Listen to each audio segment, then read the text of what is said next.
औज़ुबिल्लाहि मिनश्शैतानिर्रजीम बिस्मिल्लाहिर्रहमानिर्रहीम। आज हम आपको ये प्रैक्टिकल करवाएंगे रिफ्रैक्टिव इंडेक्स ऑफ वाटर और विदाउट वाटर।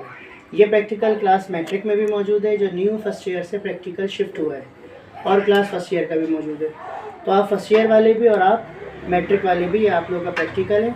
तो इसमें हम फाइंड आउट करेंगे रिफ्रैक्टिव इंडेक्स ऑफ वाटर। किसका रिफ्रैक्टिव इंडेक्स? वाटर का।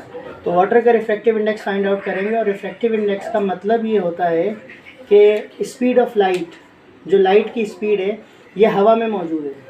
तो हवा से जब पानी में जाएगी तो इसकी कोई ना कोई वैल्यू आएगी।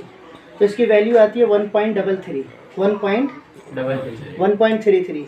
तो वह रिफ्रैक्टिव इंडेक्स का मतलब ये होता है कि एयर के अंदर जो स्पीड है, वो स्पीड पानी में जाकर 1.33 टाइम्स कम हो गई। ठीक है, 1.33 टाइम्स कम हो गई। इसी तरह शीशे का जो रिफ्रैक्टिव इंडेक्स होता है 1.5 होता है। तो 1.5 का मतलब कि शीशे में जब लाइट एंटर हुई, जैसे प्रिज्म में हुई, ग्लास स्लैब में हुई, तो 1.5 टाइम्स स्पीड ऑफ लाइट कम हो गई। किससे कम हो गई? 3 × 10⁸ से, क्योंकि स्पीड ऑफ लाइट कितनी होती है? 3 × 10⁸। तो अब हम ये निकालते हैं। तो इसका तरीक़ेकार हमारे पास ये है। मीटर स्केल है हमारे पास, अपैरेटस स्केल, ये हमारे पास स्टैंड है, ये पिन है हमारे पास, और ये कॉनकेव मिरर है। जूम करके दिखाओ, नीचे करो। ये कॉनकेव मिरर है हमारे पास। अब सबसे पहले हम इसको इसका इमेज इसके अंदर देखेंगे और इसका पैरेलैक्स रिमूव करेंगे। पैरेलैक्स क्या होता है मैं आपको समझाऊं कि जब मैं इस मिरर में देखूंगा तो इसकी निडल की जो निब है, टिप है, ये टिप मुझे इस तरह नज़र आएगी। जब मैं अपने फेस को ऐसे मूव करूंगा आगे पीछे, इस मिरर में ऐसे देखूंगा, तो ये जो टिप हैं, दोनों टिप्स ये ऐसे होती हुई नज़र आएंगी। तो मैं इसको यहाँ से नीचे करूँगा, अप एंड डाउन करूँगा, तो एक वक्त ऐसा आएगा ये गैप कम होना शुरू होगा, और ये जब मैं फेस आगे पीछे करूँगा तो ये दोनों साथ मूव होंगी। तो मैंने उस पॉइंट पर लेकर आना है जिसमें मिरर में ये वाली निब, टिप, ये पिन और इसके अंदर जो पिन आ रही है, दोनों इंटरसेक्ट कर रही हो, और जब मैं फेस ऐसे करूं तो दोनों एक साथ मूव करें, ना कि ऐसे। ये पैरेलैक्स रिमूव होगा। फिर ये है विदाउट वाटर, इसमें पानी नहीं है। फिर इसी प्रैक्टिकल को हम रिपीट करेंगे इस मिरर के अंदर पानी डाल के। क्या डाल के? पानी। तो फिर वाटर डालेंगे तो अचानक जब देखूंगा तो फिर आगे पीछे मूव हो रही होंगी। फिर मैं इसे ऊपर नीचे करके एडजस्ट करूंगा। जब दोनों की वैल्यू को डिवाइड करेंगे तो रिफ्रैक्टिव इंडेक्स आएगा, वाटर और विदाउट वाटर। ठीक है। अच्छा, ये अब हमने जो है पिन को जो लगा लिया है, ये पिन जो है हमें अपने स्टैंड की नज़र आ रही है, और ये मिरर में जो पिन है हमें ये वाली, ये हमें, जैसे मेरी फिंगर अपोजिट नज़र आ रही है, तो इसके बिल्कुल अपोजिट डायरेक्शन में ये पिन हमें नज़र आ रही है। ये इसको मैं मूव करूं तो देखें, ये मैंने टिप से टिप इसकी मिला ली। अब जब मैं अपना फेस मूव करूं, यानी मोबाइल आगे पीछे करूं, तो ये दोनों आगे पीछे मूव हो रहे हैं इस तरह। ये दोनों एक साथ मूव होने चाहिए। अब मैं इसको ऊपर नीचे करके एडजस्ट करूँगा, इसके स्टैंड को, ये स्टैंड में ऊपर नीचे करके एडजस्ट करूँगा, तो ये पिन जो है वो एक साथ मूव होंगी। अब मैं इसे नीचे करूँगा। अब ये दोनों पिनें जो हमारे पास यहाँ मौजूद हैं, अब जब मैं इसे मूव करूँ तो ये दोनों पिनें एक साथ मूव कर रही हैं। देखें, मैं इसको हिला के दिखाता हूँ ताकि पिन नज़र आए। ये एक पिन है और ये मैंने दोनों टिप मिला ली इसकी। अब जब मैं इस कैमरे को मैं मूव करूँगा, यानी आप अपना फेस आगे पीछे करेंगे, तो देखें बिल्कुल भी दोनों पूरे मिरर में मूव होते हुए ज़रा सी भी आगे पीछे नहीं हो रही हैं। इसे कहते हैं पैरेलैक्स रिमूव करना।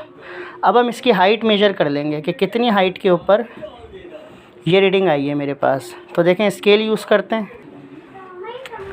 ये स्केल हमने ले लिया, ये इसका स्केल का 0 है हमारे पास। इसको हम नीचे रखेंगे यहाँ पे। ये हमने स्केल को इस तरह वर्टिकल खड़ा कर लिया, और यहाँ पर वर्टिकल खड़ा करने के बाद हम इस स्केल को, इसकी रीडिंग यहाँ से देखेंगे कि ये रीडिंग कितनी आई है। तो इसकी रीडिंग और इसकी हाइट देखने के लिए ये जो स्केल है नीचे से, ये देखें मैंने स्टैंड से बिल्कुल नीचे से लिया है, और ये जो इसकी निब टिप आ रही है, इस टिप तक देखूँगा मैं इसकी रीडिंग क्या है। तो जो यहाँ पर रीडिंग आ रही होगी वो मैं इसे नोट कर लूँगा। तो ये रीडिंग जो मेरे पास आ रही है,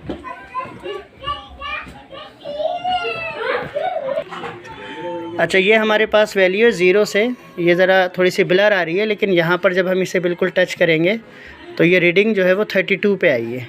तो ये हमारे पास 32 आ गई है। तो ये हमारे पास रिफ्रैक्टिव इंडेक्स जो आया है ये विदाउट वाटर आया है। अब ये 32 रीडिंग हमने नोट कर लिया। अब हम इसके अंदर जो है वो पानी डालेंगे और इसी काम को हम रिपीट करेंगे।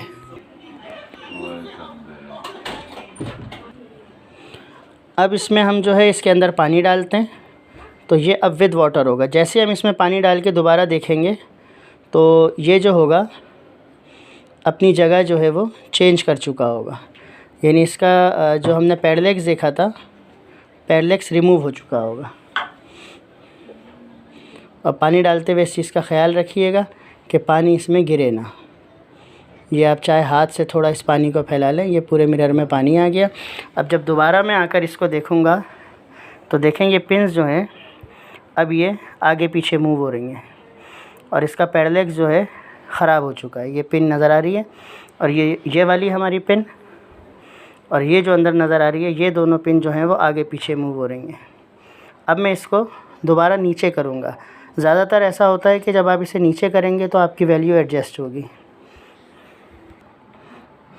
अब ये इसको हमने नीचे किया है, इसको नीचे करके एडजस्ट किया है। अब ये पिन इसमें नज़र आ रही है, ये पिन जो है इसके अंदर साथ मूव हो रही है। अब जब मैं कैमरा आगे पीछे कर रहा हूँ, यानी आप आई आगे पीछे करेंगे तो ये देखेंगे दोनों पिनें जो हैं, ये वाली, ये पिन जो है, ये वाली पिन नज़र आ रही है, ये पिन और ये, चाहे टिप मैच करे ना करे, चाहे ओवरलैप कर दें, लेकिन असल मकसद है ये पैडलेक्स रिमूव हो।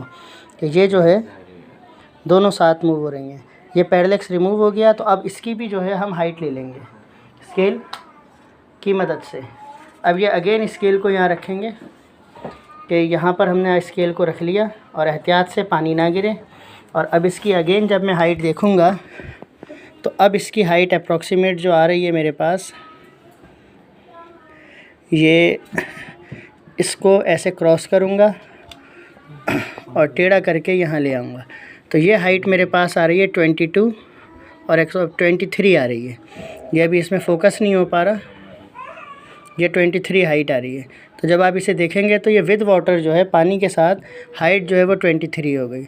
अब इन दोनों वैल्यूज़ को हम कैलकुलेशन में डिवाइड करेंगे। तो स्टूडेंट्स इसकी कैलकुलेशन देखें। इसकी कैलकुलेशन ऐसे है कि रीडिंग तो आपने सीरियल नंबर लिख लेनी है, ठीक है।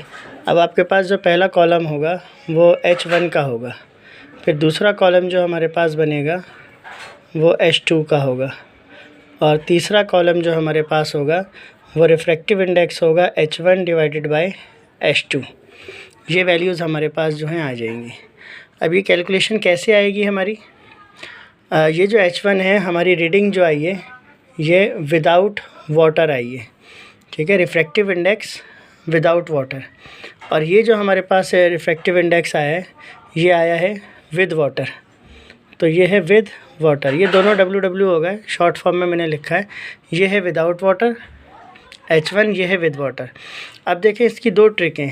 एक तो मैंने जो रीडिंग ली तकरीबन 29-38 रीडिंग आ रही थी विदाउट वाटर, और विद वाटर की रीडिंग तकरीबन जो है वो 20, 21, 22 इस तरह समथिंग आ रही थी मेरे पास। जैसे मैं इसे 22 लिख लेता हूँ। अब अगर मैं इसे डिवाइड करूँ, n = 29/22, तो ये रीडिंग आ रही है 1.31। ज़्यादा अच्छा आंसर जो होता है 1.33, ये ज़्यादा एक्यूरेसी है इसके अंदर। एक काम और आप कर सकते हैं, ये रीडिंग आपके पास 29 आई। अब n = 29। अब आप यहाँ पर जो है n = 29/1.33 आप इसको डिवाइड कर लें। अब ये डायरेक्ट जो है आप इस तरह करेंगे कि आप ये बताएंगे नहीं किसी को कि आप इस तरह कर रहे हैं। तो 29 को आप जब डिवाइड करेंगे 1.33 से तो 21.80 आ जाएगा। ये आएगा 21.80। तो मैं ये 22 है ना, अब इस रीडिंग को अगर मैं यहाँ कर दूँ तो 21.80। अब जब मैं इसे डिवाइड करूँगा तो परफेक्ट एक्यूरेसी के साथ 1.33 रिफ्रैक्टिव इंडेक्स आ जाएगा। अब सपोज़ अब मैं सेकंड, ये तो फर्स्ट रीडिंग हो गई ना, सेकंड कॉलम में बना रहा हूँ। अब मुझे अंदाज़ा हो गया 29-30 पे जो मुझे मिरर दिया हुआ है उसका रिफ्रैक्टिव इंडेक्स आ रहा है विदाउट वाटर। मैं यहाँ लिख लेता हूँ 32। अब एक आ गया मेरे पास। अब 32, अब रिफ्रैक्टिव इंडेक्स के लिए मैं 32 को डिवाइड कर देता हूँ 1.33, तो मेरे पास ये रीडिंग आ जाएगी दूसरी H2, तो ये आ रही है 24.0। अब ये रीडिंग मेरी 24.0 हो गई। तो अब जब मैं सेकंड रीडिंग इसकी निकालूंगा, ये मैं सेकंड रीडिंग जब इन दोनों को डिवाइड करके निकालूंगा तो मैं यहाँ पर 24 लिख लूँगा। 24.0 ना भी लिखें कोई इशू नहीं है। अब ये आएगा 1.33, तो ये हमारे पास इस तरह एक्यूरेसी के साथ रीडिंग आ जाएगी। तो एक भी आप निकाल लेते हैं तो इसमें कोई इशू नहीं है। तो उम्मीद है आपको ये बेहतर समझ आया होगा। कोई प्रॉब्लम हो तो डिस्कस कीजिएगा। कोई अच्छी बात बताना चाहें, कहीं मैंने कोई एरर या मिस्टेक की हो तो उसको इन्फॉर्म कीजिएगा। अस्सलाम वालेकुम।